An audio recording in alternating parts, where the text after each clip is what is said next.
Check.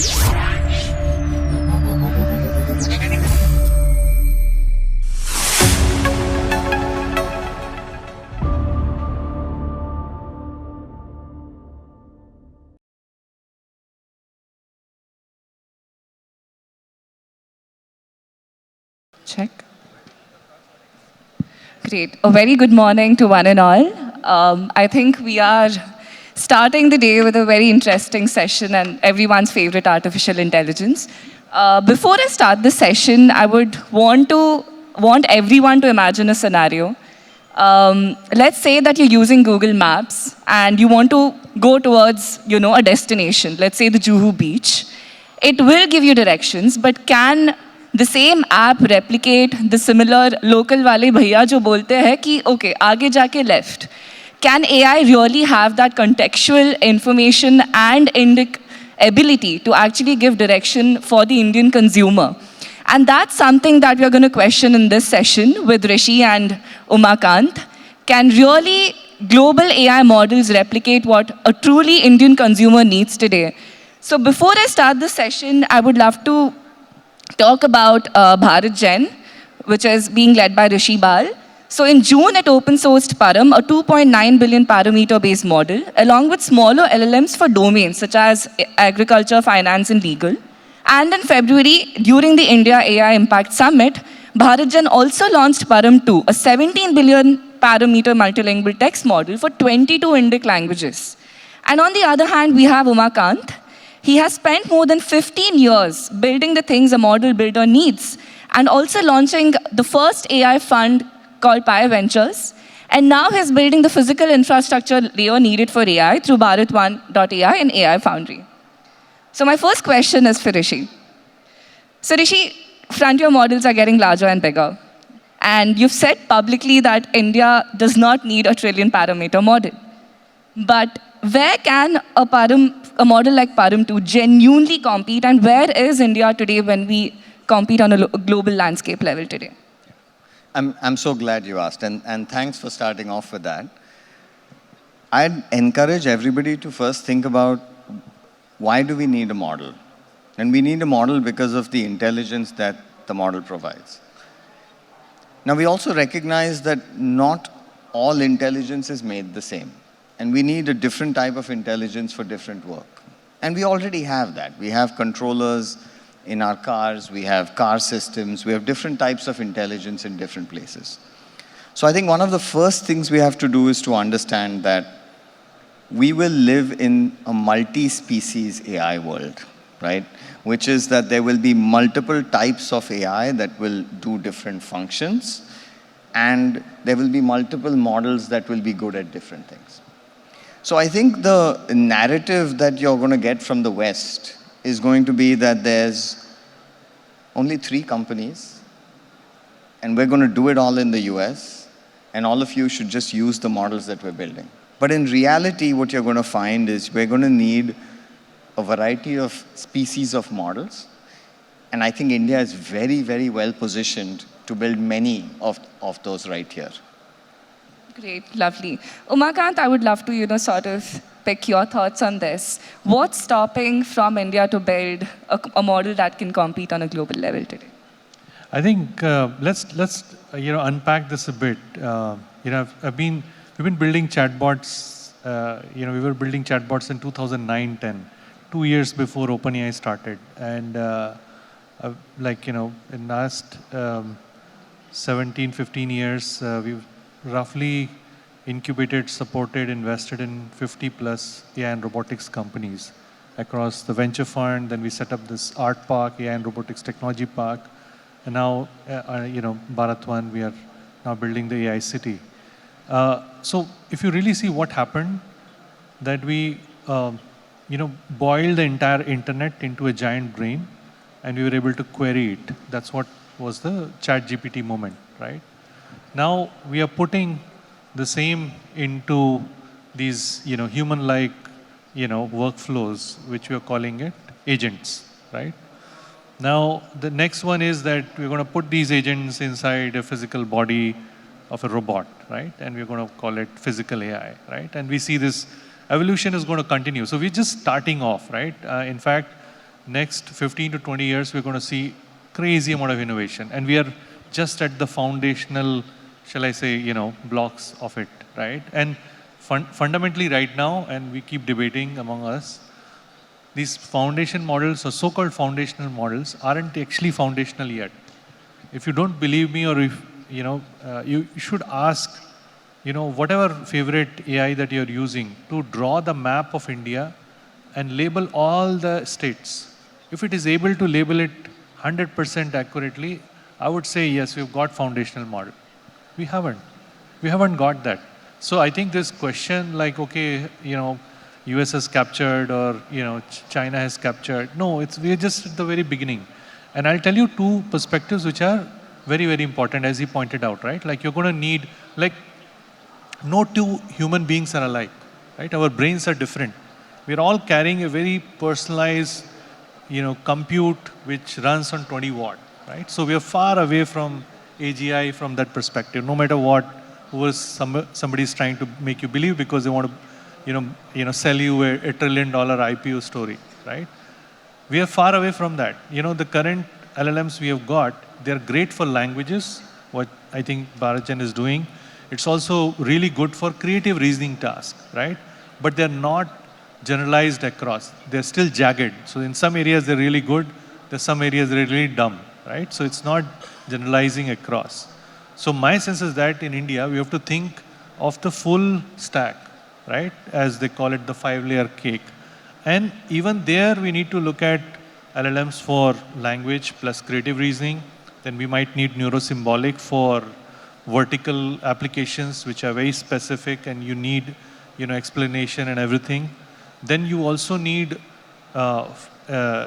maybe some kind of world model for grounding AI in real world, right? Which could allow agentic and robots to run on the physical space. So my sense is that it's just getting started. The good thing is that India is really, really young.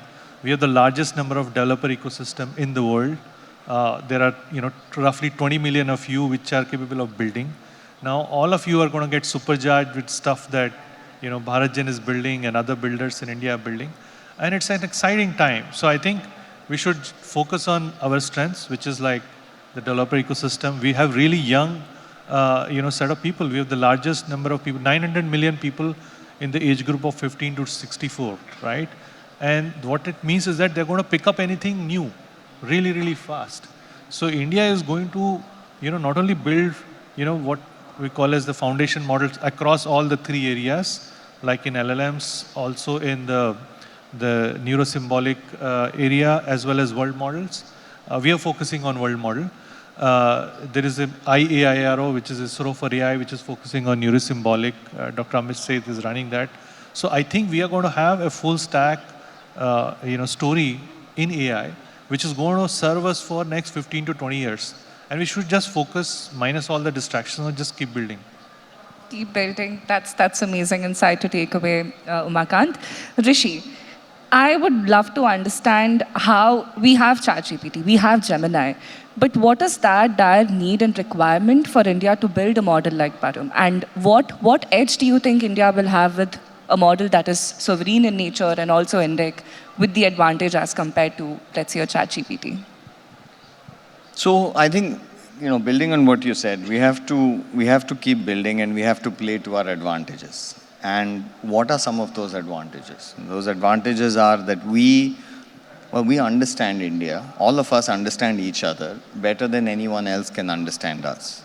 So there's areas that we can build in where just by understanding the local language, the local culture, the local perspective, that we should be able to build better models, right?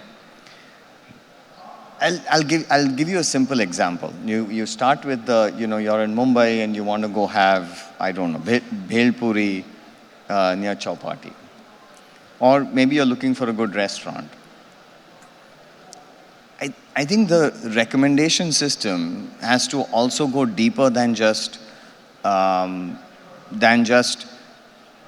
here's the ratings, let me sort descending and give you the list of places to go. Part of what we have to ask is, what do we as Indians do differently? How do we pick our food, right? There's different choices. The a matter of vegan may not be as important, but Jain versus vegetarian versus non-vegetarian, but not including certain types of meat, right? We view our restaurant selection fundamentally differently, right? The other thing is it just about, is it in India when you provide a recommendation, should it just be about what other people are saying? Or should it be about a perspective of what is good for you, your family, and the local ecosystem? What is the Indian or Bharatiya perspective on how we operate and operate differently, right? And I think it's in small and big gestures that difference and nuance comes out. I'll give you an example. No matter where you go in India, right? You could be at, Antilla, the Ambani household. I haven't been there. Or a slum in Calcutta. If you enter a house, one of the first things that you're offered is a glass of water, right? North, south, east, west, income status, religion, it doesn't matter. But a glass of water always welcomes you. There's something shared and different about who we are as Indians. And sometimes I think we don't see that, but I think we have to build for ourselves in a different way. I'll also point out that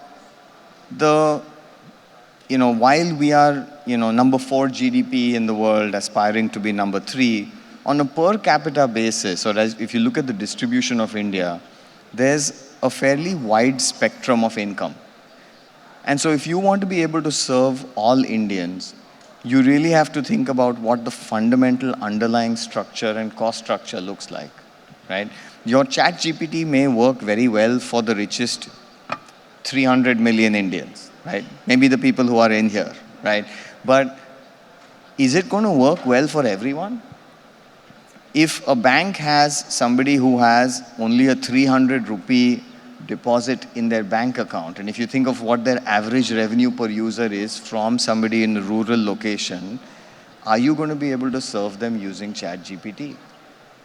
Or do you fundamentally have to think about AI and the cost portion of AI fundamentally differently? And maybe to your earlier point, maybe LLMs are not the solution. We have to think about AI differently. And it doesn't come by sort of bolting on some adapter to an AI built somewhere else. It comes from ground up, fresh and new thinking on what AI means for India and Indians. Right. I think it brings me to the next question to Umakant as well. Yesterday we had a session on drones and we were discussing about how we can get pizzas delivered in 10 minutes using drones. So that sort of boggled my mind. And that brings me to the next question of physical AI, right? We believe that AI is limited to being a software problem, but if you see the larger picture, there is dire need of infrastructure as well to support these systems. So can you talk about how you're building the AI physical layer through Bharat1.ai? Yeah, I mean, glad you asked that. Just to add to his point, actually another thing that you might want to try, because we tried it, like if you ask Gemini to recommend, vegetarian dishes in Mumbai, and it hallucinated and it actually cooked up, a place which actually did not had no vegetarian dishes at all. It was a non-veg restaurant, right? So I think there are a lot of India-specific things that it's important that we get it right, because eventually it has to work for us as well, right?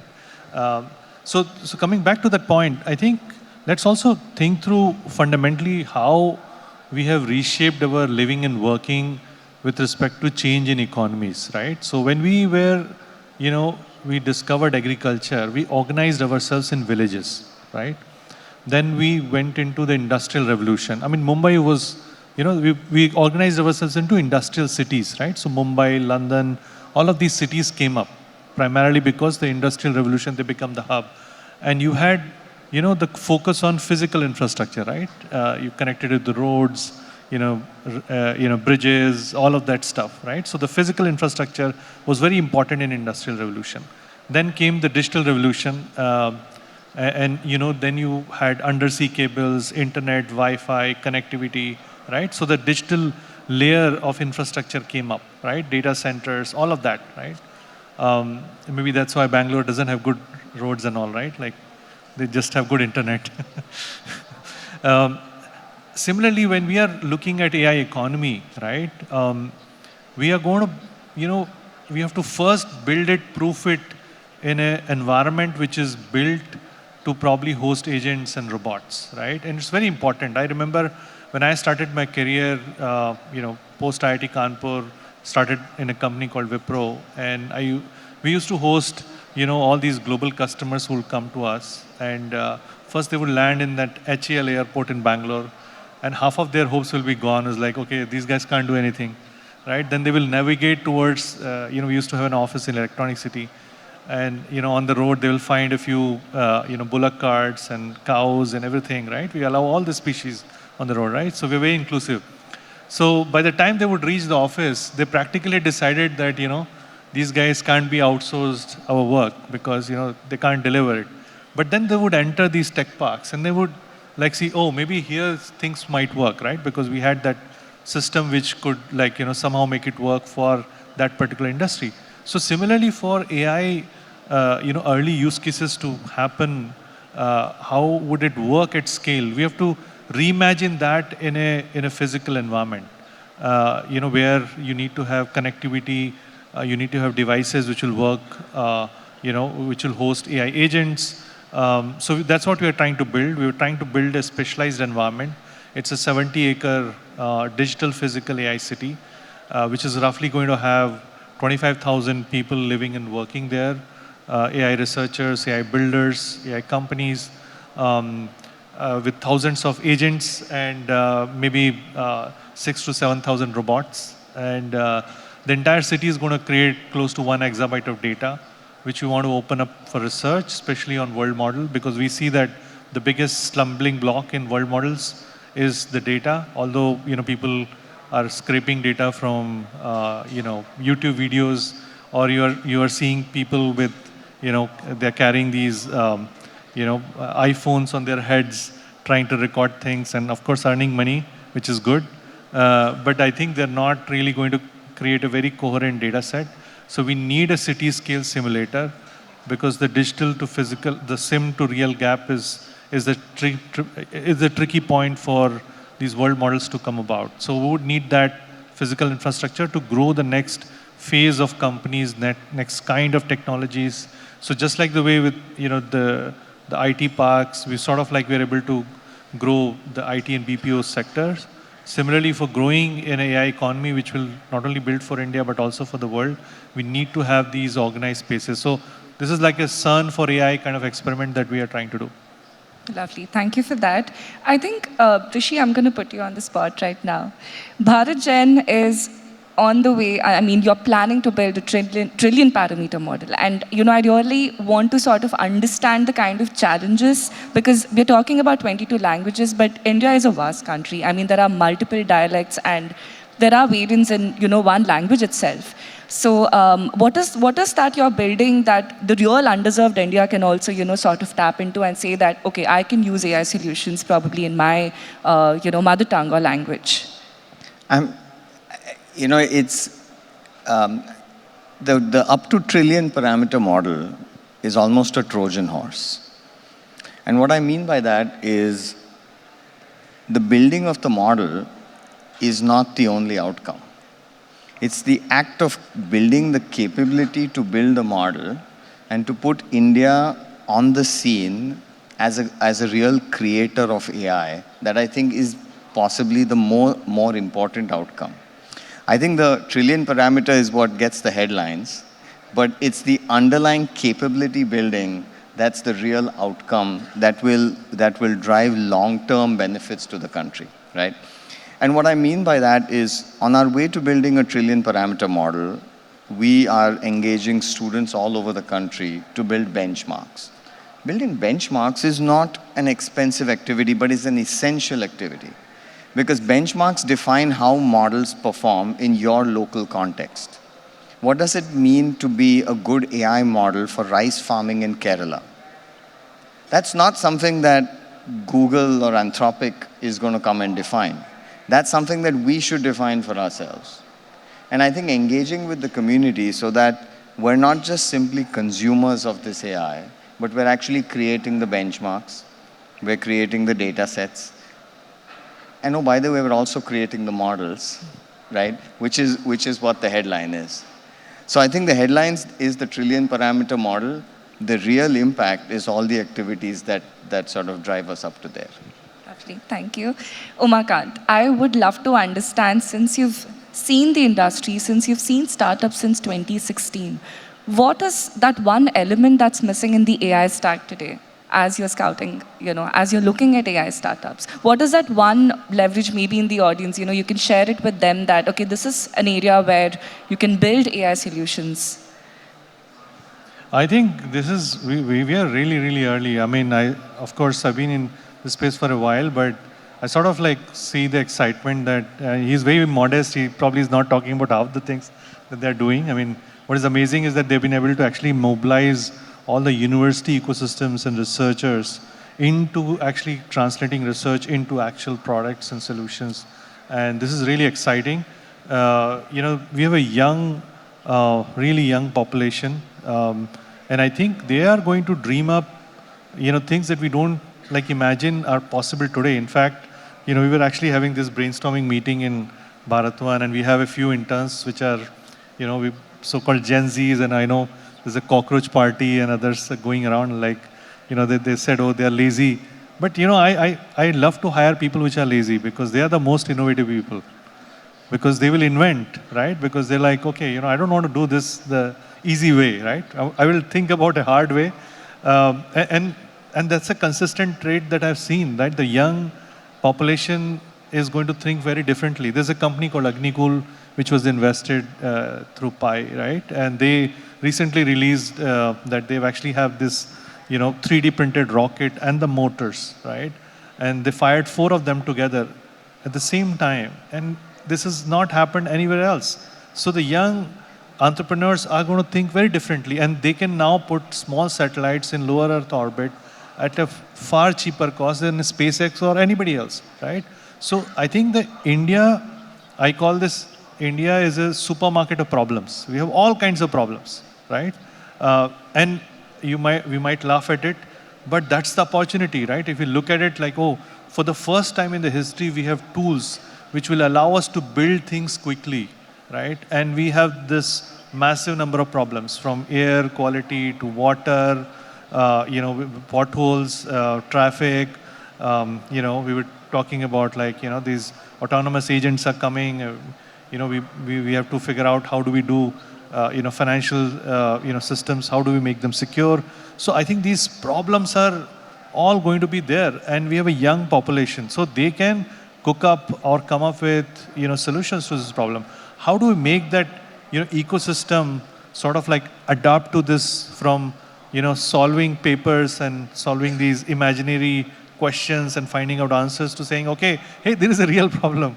Can you come up with a solution for that? Because, if you do that, you're going to actually get money, or, you're able to build a company, you're able to do whatever you want to do. But more importantly, you learn this loop that, the universe is not like a game that you're supposed to play. You can change that game, right? And you can build your own solutions to it. You can change it the way you want it. And I think that's the biggest mindset shift. So I would say, I think the biggest opportunity for us is to make that mindset, shift that, yes, for the first time in history, we have the tools available, we have the youth available, we are going to build not just for India, but for the world. And we actually, got 50 brains together in Bangalore on a Sunday on Akshaya Tritiya. And it's amazing. They were from 8 o'clock to, literally 8:30, they were there.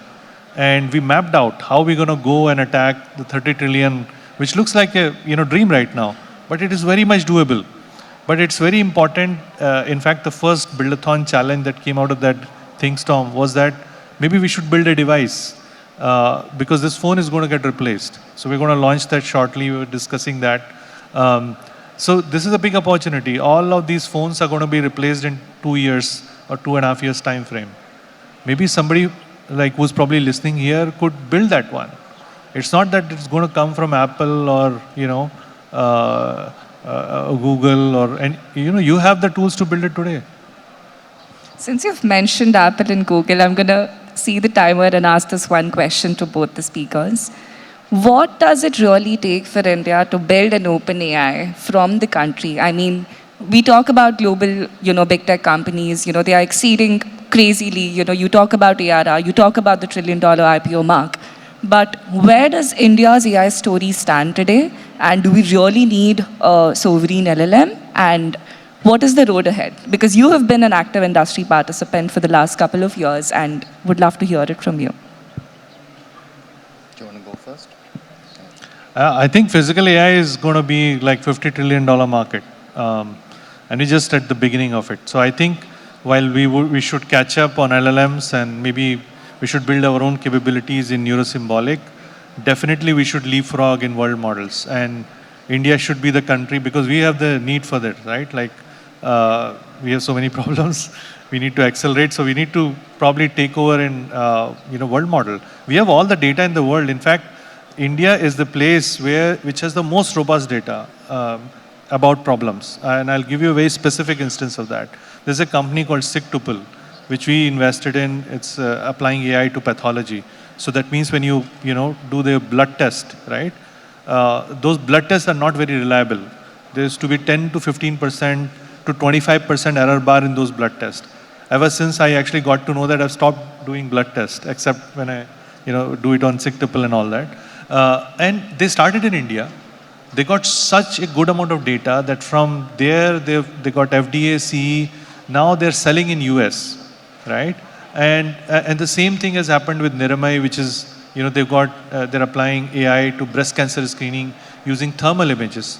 And it's very interesting because only in India, and it's unfortunate as well, you have stage 1, stage 2, stage 3, stage 4 virgin breast cancer cases, right? Because in all the US and Europe, you detect them so early that you will not get virgin stage 3 or stage 4 data at all. So we have the most raw, unfiltered data about literally everything. So I think that, to me, is something that we don't talk about enough. That you have the problems, you have the data, you have the people who will also solve it. Rishi? Yeah. I think that's wonderful. By the way, I think I'm going to take your supermarket of problems is a great way of describing it. And I completely agree on the data part of it. I think what I'll say is, I don't think we should aspire to build an open AI, right? I think we should craft our own path. And we should attempt to make our own products from our own definition. If we're able, what I love about AI right now for India is it is extremely disruptive. Every aspect of all our lives, at work and at home, is about to change. And I mean every aspect, right? We haven't even seen the embodied AI make its entry into our lives in any significant way just yet. Now, whenever there's change, it's an opportunity for the young and the new, and it's a challenge for the incumbents, right? So I feel like this is a chance actually for India to step in. We have the talent, we have the numbers in our favor. There's a lot of capital in market today. When I talk to friends that are running funds, the thing I keep hearing is, Rishi, we have more money to deploy, but we're not finding enough startups. So maybe there's another message for people to say, hey, there's a big opportunity to be building in India. There's lots of incubators and startups. And I think if we start there's big opportunities. The government is participating actively as well. You have the RDIF, which is a significant risk capital injection by the government of India into the startup ecosystem. So I think there's going to be a greater appetite to take on riskier bets. So between the talent, the capital, the disruption, I think there's never been a better time to build in India. Lovely. So India is a supermarket of problems, and we have enough talent capacity to not build an open AI, but to build something of our own. Thank you so much. And also we will build it the most inexpensive AI and probably one that will work in all areas. Lovely, lovely. Thank you so much. If you have any questions, please feel free to connect with the speakers, but thank you.